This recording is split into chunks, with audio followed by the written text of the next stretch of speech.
Everyone knows that feeling, wanting to experience more stories, but struggling to find the time. That's where Audible changes everything. With over 1 million audiobooks and Audible originals, there's a story waiting to spark anyone's imagination. Take The Paris Apartment by Lucy Foley, the gripping psychological thriller that's keeping listeners on the edge of their seats. Imagine unraveling its mysteries during your morning commute, or losing yourself in its twists and turns while doing household chores. That's the magic of Audible. It transforms daily routines into opportunities for thrilling discoveries. The best part? Members get access to thousands of included titles, with new content added regularly. From bestsellers to hidden gems, every genre imaginable is at their fingertips. And with one easy-to-use app, switching between favorites or discovering new passions has never been simpler. There's more to imagine when you listen. Start a free 30-day Audible trial and get your first audiobook free at audible.com/Wondery. That's audible.com/Wondery. Now it's time for Inspirational Women and my guest, Noelle Salazar, a local author with a great love of historical fiction. This latest book is truly a delight for us in the Northwest as the story largely unfolds in Ballard and Seattle 100 years ago. It's a great journey, a great experience as we encounter the spectrum of characters and life of the era that we know as the Roaring Twenties. The book, The Roaring Days of Zora Lilly, is one we just don't want to end. We want to live with these characters. And so let's just meet Noelle and get some special insights. Noelle Salazar, good morning, and thank you for being with us today. Good morning. Thank you so much for having me. Well, my pleasure, because stories. You write wonderful stories. I love to read stories. I think we all really enjoy stories, don't we? Absolutely. I mean, I hope so. Yeah. Well, I think the majority of us, even if we aren't consciously thinking of it, stories just really have a way of touching us. And that's the thing. They have a way of touching us, but a story can be interpreted in so many different ways for different people depending on our experiences. So that's why I think stories are so great in general. Absolutely. And, and it's an escape from, real life, and which is sometimes needed. So exactly. Yeah. Yes. And so now we have this brand new book, The Roaring Days of Zora Lilly, which when we met earlier this year, you had let us know that you were going to be, or you were in the process of writing it, because here it is, Yes. Freshly out. And let's touch on that. Zora Lilly, because it's such a unique name, has its roots, though, in your family, right? It does, yes. Yes. Which I didn't know, and I'm still bitter about this. Till it was about 5 years ago, I was at a memorial service for another family member, and my aunt started talking about how she'd been on Ancestry.com, as we all like to do, and go down that rabbit hole. But she was trying to look up her mother's line, and so we knew her. I knew my great-grandmother. But I'd never heard my great-great-grandmother's name. I knew she and her husband had come down from Canada and settled in Ballard, and they were part of the logging boom, and they lived in a logging camp. And I'd seen a picture of her. I'm not sure that her and her husband were in it, but the 8 children they had were, and they're standing in front of this little house they lived in this logging camp. But yeah, so I'd never heard their names. And so she's just, talking and just throws out there, oh, Horatio and Zora Lilly. And I was like, what? I've never heard this name. Why wasn't it passed down? I would have named my kid that probably, because it's so fantastic. But also it's Zora, and, it's in the 20s. And to me, I think Zelda. And it was just this whole thing, and my brain sort of exploded, and I just thought, she needs a story. And I don't know what that story is going to be, but I'm going to find her a story. I want her name out there. I want people to know this name. And it is a really captivating name. There's a sense of exotic about it, but also just there's a fragility to it too. Yeah.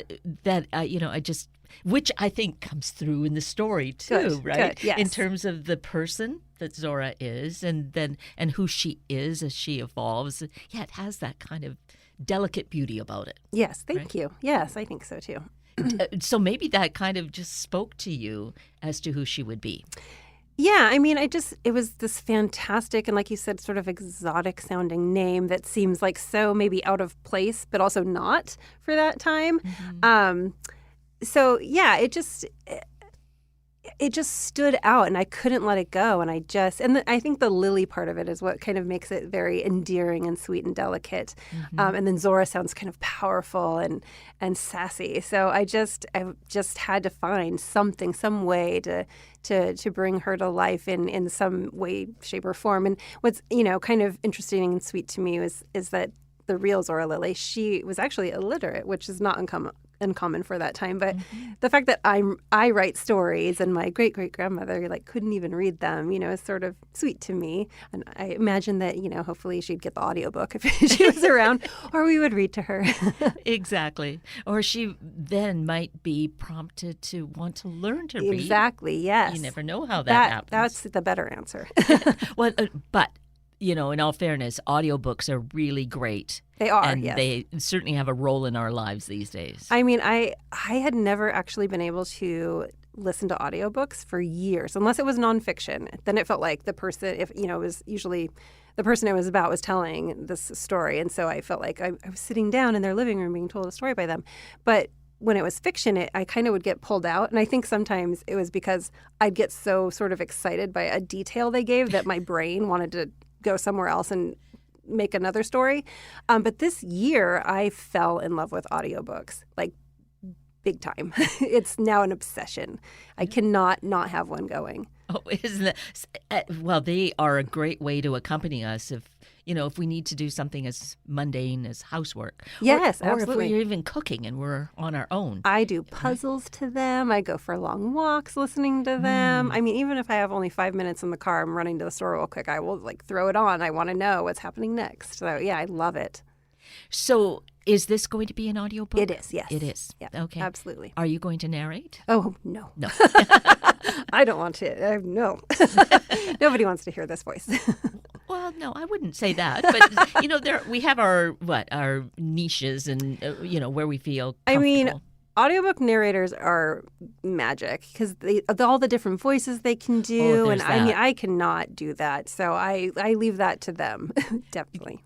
Well, true. I wasn't thinking. I'm not so great with voices. I love narrating, but yeah, multiple I don't want to voices. do a man's voice or, I don't want to throw somebody out of a story. Just, I feel terrible. Right. Okay, so that we know is Yes. that you can get this in audiobook Yes. form too as well. So we've talked about the main character, Zora Lily, and coming up with what she did. And, well, this is pretty clear. I mean, we're talking about the 20s and there being fashion and all the. It was a crazy time because it was celebration time, but it was also prohibition. Right. And I mean, put those two things together, and there's a lot of clashing that going on, and that comes up in the story. So, did you need to do much research for that? Yeah, I do. I find it such an interesting time, this pocket of time where I feel like women especially kind of just became unbuttoned. And that's fascinating to me because then the Depression happens and they becomes buttoned again. So it was really this pocket, right? So the pandemic had happened. There had been a great war. And so, yeah, I find it very fascinating how these, the people of that time just sort of took it upon themselves to I don't know, let go.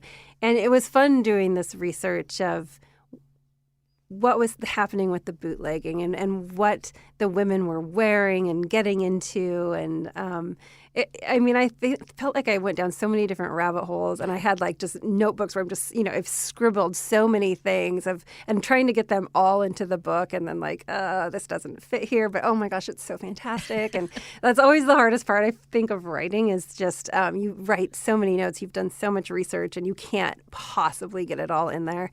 So yeah, I mean, I did a ton of research, and it was so especially fun, I think, just because it's Seattle, and that's my city. And I spent my early 20s in Seattle and going to clubs and stuff. So yeah, I mean, definitely a lot of research, but just interesting and fun. And I kind of didn't want to stop. It was great to learn again, about my city what was. I feel like a lot of times when you read stories or watch movies that take place in the 20s, it's East Coast or like Chicago.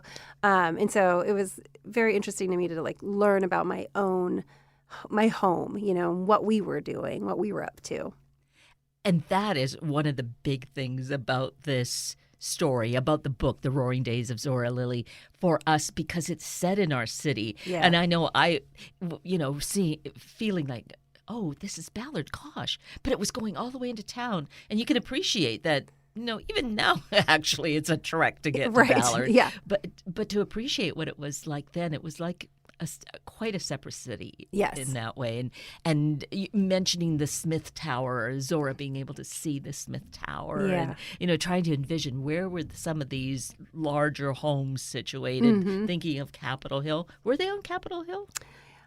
I'm trying to remember now. You just asked me that in my brain. Like I knew you were going to ask it and my brain sort of stopped. I believe so.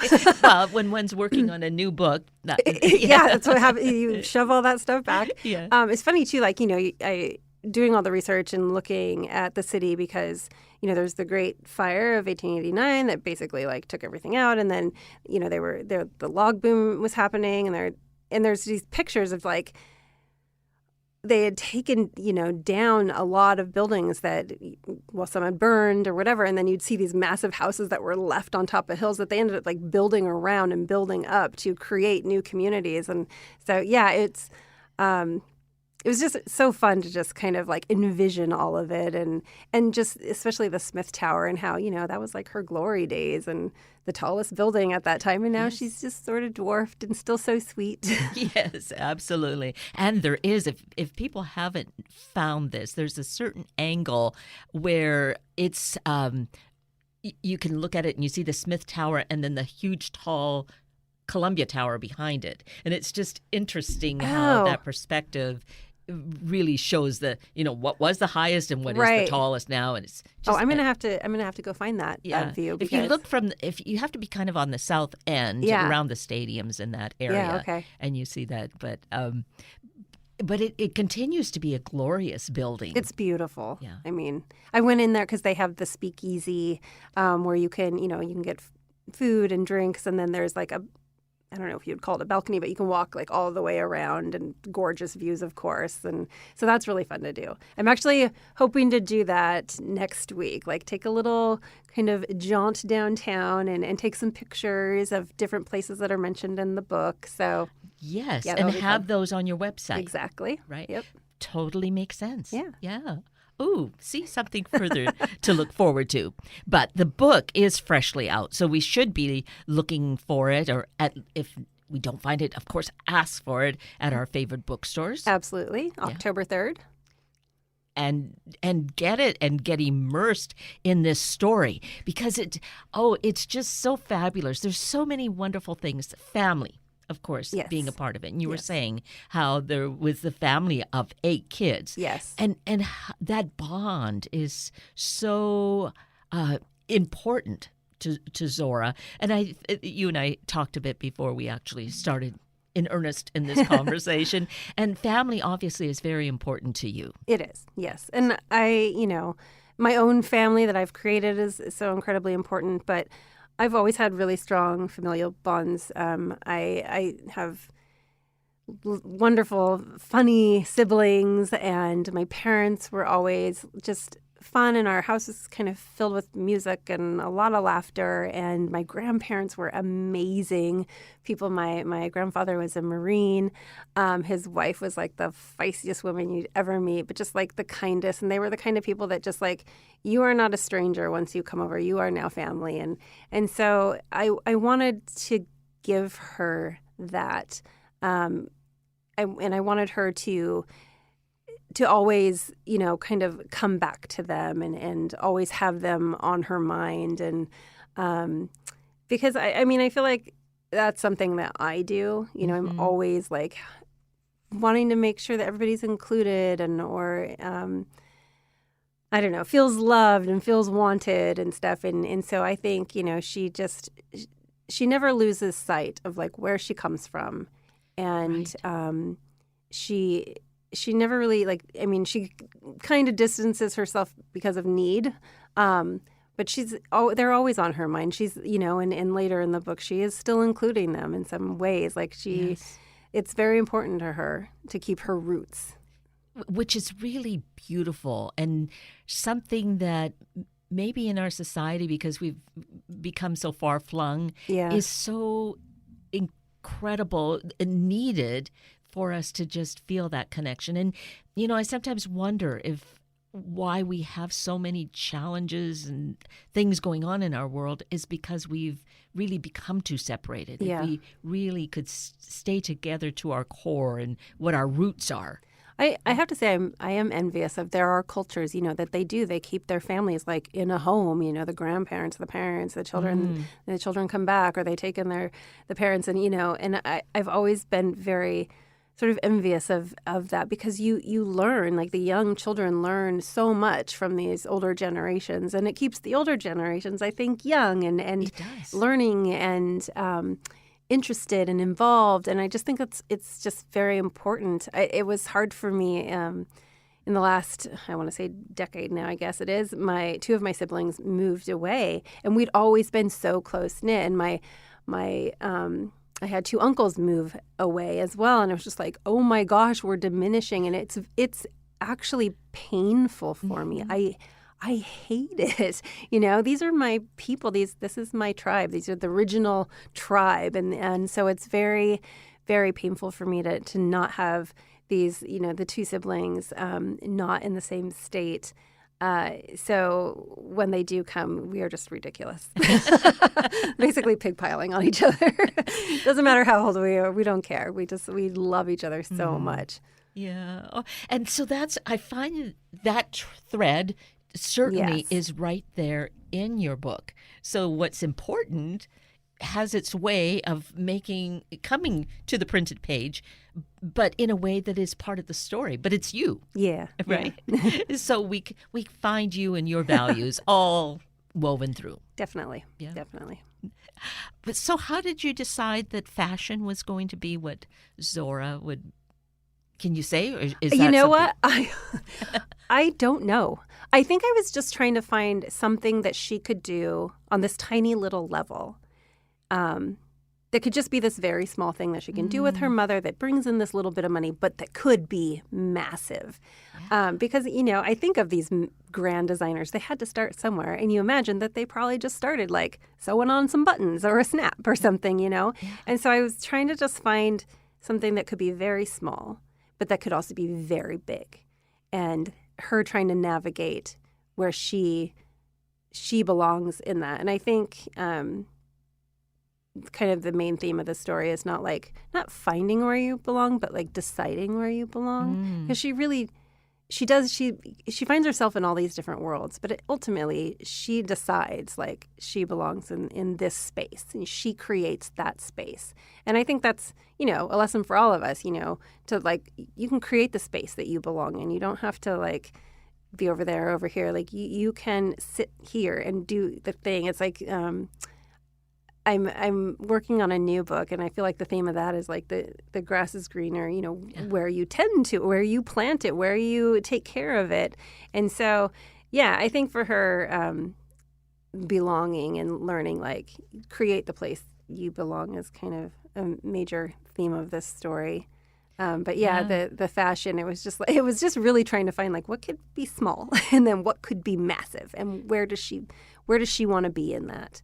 And that is really such a great message, to not discount any small thing that we might have some real passion about, that we really love, and how that can then blossom into, a huge career. Well, and, I've learned this in my own career, that we all have our own lanes. And I feel like, we all have these moments where we get very envious because somebody got something and we want that. And we didn't even know that existed yesterday. But today we know, and now we want it. And if we don't get it, we become, what's wrong with me? I'm not good enough. And you have to remember, like, this is my lane, and I'm going to do what I do. And whatever comes, because of what I do, then that's my lane. And you can strive for things, of course, but we all have our part to play. And again, like I was just kind of thinking, like became visual for me, like this, having the little thing and the big thing. Like there's so many different levels within, that scope that, and we all just get our piece of it. So there's no wrong one to pick, and there's no one is not better than the other necessarily. Her mother sitting there sewing, she's doing a service for so many people that are so grateful. So it's an amazing, wonderful thing she's doing. And so it shouldn't be like discounted as like, little work. It's good work. So, yes. Yeah. Totally honest work and something people really need. It makes a difference. Exactly. Especially in these times, they live in poverty. The people around them are mostly, in poverty, and they, maybe they're working so much at their job that doesn't pay much, but they don't have time to sew their own clothes. So they have this, thankfully this person down the road or whatever that can help them out. So yeah, there's no shame in doing those small jobs. No. There's also the theme of the inequities that we have in our world. Yes. That was 100 years ago. And they're still here. And they're still here. Yes. Maybe even sometimes feeling more pronounced that, that's gut-wrenching. Yes. But you honestly include it in the context of the story because that's what existed, and it is important for us to realize that. Yes. I mean, it was important to me to honor, the people that experienced these things in a very respectful way. But I didn't want to shy away from it. I thought it should be included. And I just, it was a very colorful time in so many different ways. And this is very eye-opening to Zora. And so I wanted you to see this through her eyes. And again, I feel like she's a lot like me in that we just love people and we just want people to be happy. And so she's not bothered. She's like celebrates these, everybody. And so, but yeah, it was a kind of scary thing to write as well because when you're writing communities that you're not necessarily a part of, you have to be careful. But again, I didn't want to shy away from it, and there was many, many talks with my editor, and we had a sensitivity reader just to make sure that it was done in an honest and respectful way. But I didn't want to leave it out. I didn't want to whitewash it. So yeah, I hope that it's, people enjoy maybe seeing a little of themselves and there maybe some beginnings. I loved reading that part of the, doing that part of the research too. And it was just very interesting to me. But again, because there's the parallel of what we're going through now. I mean, it's still happening. This stuff is still happening, and it's frustrating. But yeah, it was very important to me to just make sure that you got to see all of the 20s as much as I could allow in 400 something pages. Exactly. Without making it like, a textbook or something. And to that, it was just interesting the way that you moved us through the story. It was a lot of time, and yet it was a short time, compressed time, but yet you didn't beleaguer that. We were able to just it was a smooth transition. I had to just stand back at that point and admire, like, oh, that was very smooth bringing us here. Thank you. I appreciate that so much because at one point I was like, am I blathering? And I just felt like, because I've never written a book as fast as I wrote this book. It just poured out of me. It just the story wanted to be told, and that was just amazing to me. So it made me feel like, okay, I don't know if anybody will like this, but for me, I'm on the right track. Mm-hmm. So I'm glad that it's getting a lot of love so far, and as well it should. Speaking of love, though, there is romance too, which is really wonderful, and that too feels so genuine and also somewhat eye-opening, realizing that as the women, as you said, at that time they were becoming unbuttoned. Yes. Well, true to form, they were not puritanical. Yes. So, we had the speakeasies going at that time and such. So, yeah, I thought that was really handled beautifully. Thank you. But honestly, again. Yeah. Well, part of it was a little, I love Pride and Prejudice, and I wanted a kind of a tiny hint of a Pride and Prejudice moment, so that's why he's British. And it sort of, to me, was, in a way, mirroring my first book, The Flight Girls, with Audrey and James, and just sort of this, I think we all want to find somebody who just accepts us as we are and encourages who we are and doesn't try and change us. And I think during that time, there wasn't a lot of that for women. You had a duty, you had a role to play, and then that's what you did for the most part. And so it's always, I don't know, I love writing these women that just have a mind of their own, and they want to succeed, and they persevere, and then for them to find somebody who just freaking loves them, Harley, actually, by the way, is a family name as well. Oh, okay. Yeah, I dropped some family names here and there just because it was fun. Well, speaking of things being dropped for fun then, and you said you like Pride and Prejudice, but then Jane Austen makes her way into the book. It's kind of it's fun to find these little things that are your little nod to little Easter what's eggs fun. for me, like personal things. Yes, that's right. Yeah. I do things too, like I try and carry little things over from each book. The girls' last names in Angels of the Resistance means little bird, which in The Flight Girls, Audrey is called Little Bird. Mm-hmm. And I'm trying to remember what I did for Zora, but there is something there. I try and just drop something in from each one because I just think it's fun. Oh, it's fun for me. Well, sure, and that's if important. Anybody notices it, then great on their own. But now I've told everybody. So. Well, now as we have these conversations, or if people look at your webpage and see these things and then begin to look for them. In fact, we should mention your website. Oh, it's noellesalazar.com. Real Pretty simple. easy. Just very easy. Yes. So the book, as we said, it's available now. So be sure to read it. It's deeply entertaining, a lot of fun, so engaging, so a real treat. Thank you. And then you said you are already in the process of a new book. So I am. What are we looking forward to? What little nugget can you drop for us this time, like you dropped Zora for me the last time we talked? Well, so I actually have a book that's coming out next year, and that book. And that's not even the one I was talking about. Oh. So that one's written, just waiting for my edits. And that we go back to World War II, and it's about a flight nurse. I ended up down a rabbit hole, as writers do, and I didn't realize that flight nurses didn't even exist until World War II. And then I started reading accounts of their training and their how they had to live, and oh my goodness, the stories of these women. There's a story, they'd go, if they were in the Pacific, they'd go to the basically tents that they lived in. There'd be like a snake in their bed. And then there was one, I'm trying to remember, they were in India, and the woman was being taken to her cabin she was going to live in, and there was a cow inside, and they're like, you can't touch them because they're sacred, so they had to shoo them out.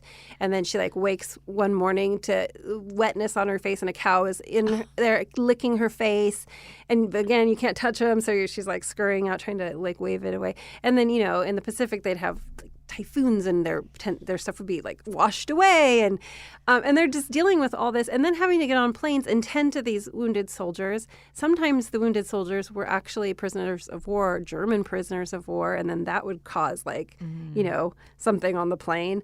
And the wounds, and oh my gosh, this was the first book that when I got to the end of it, I didn't want to leave it.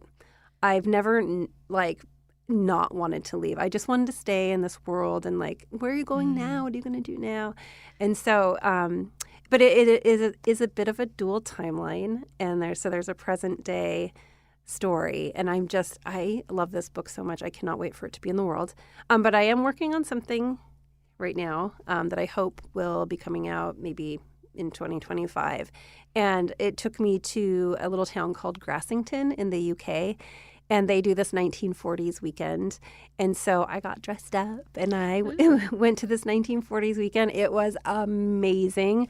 I now want everybody I know to go and experience this. But they bring out old cars and like Spitfires and there were women that were probably 80 years old and they were dressed, I can't even tell you, like gorgeous, better than me.